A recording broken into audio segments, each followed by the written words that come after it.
ยามหลับนอนภาวะสะดุ้งตื่นใจบ่เสื่อมสมบัติการไปมาอีกเมื่อยล้าควันเจงกาเที่ยวเดินทางไกลควันหัวใจเดินล่าลอยแนวคิดคอยพาให้ใจควนแค้นควรเลยคิดเดียวเที่ยวเดียนใจเมืองกว้างเลยล่าลวงหลงทิศทางมาลืมมักค่าเที่ยวทอง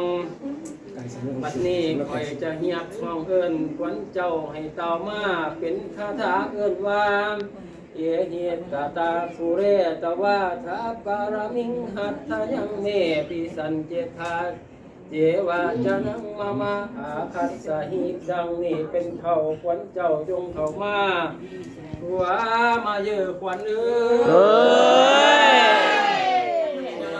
มาอยู่ที่พื้นเจ้าเนื้อมาเสือพื้นงามงามเจ้าเนื้อมานำเพียงเอื้อให้คอยมันออกบัวเลยจังมาเยอะนำเพียงฟังให้คอยร้อยมาเยอะให้เจ้ามาตามคนคลองมาตามคลองคน